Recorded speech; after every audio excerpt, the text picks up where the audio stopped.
Mini episode 1289 of the FDH Lounge is brought to you by Sportsology, delivering unconventional columns and webcasts about sports, TV, music, movies, and more. Follow them on the web at sportsology.com. The FDH Lounge. You'll want to schedule your life around it. A long time ago, on a gloomy, wet Cleveland spring night, two men stand alone amidst the late-night drizzle. Their voices echo across the vacant station parking lot as they debate the merits of the great American radio show that have been missing for far too long. On that night, an idea was born. That idea became the FDH Lounge.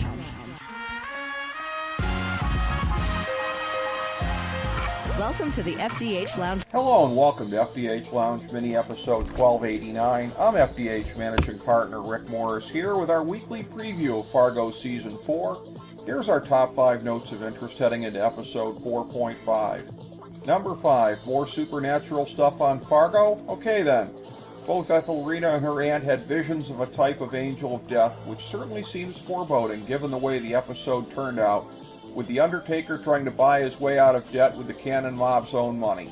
From the UFOs of Season 2 to the Season 3 bowling alley, there's been some weird, unexplained stuff before, and now we're getting some here. Number 4, Josto reasserts himself at the top of the Fata family, but Gaetano's about to get the war that he wants anyway. Josto stood up to his psycho brother with the help of a gun, of course, but his efforts to run the show in a sane and smart way, if you leave aside the determination to murder Dr. Harvard, are running into a brick wall thanks in part to Gaetano's maneuvering. Whether Josto likes it or not, the Fatas are headed for war, and the only question is if they'll be unified in the effort. Number 3, the Cannons strike back in the first intentional act of war sanctioned from the top by either crime family. Maybe Loy should have thought about how to get his kid out of the Fata household before the gruesome gun heist, but better late than never. Both sides are getting moved to a more bloodthirsty war footing, which bodes very ill for others who run afoul of the two families, such as the Smutneys and Dr. Harvard. Nobody's in the mood for any crap from anyone right now.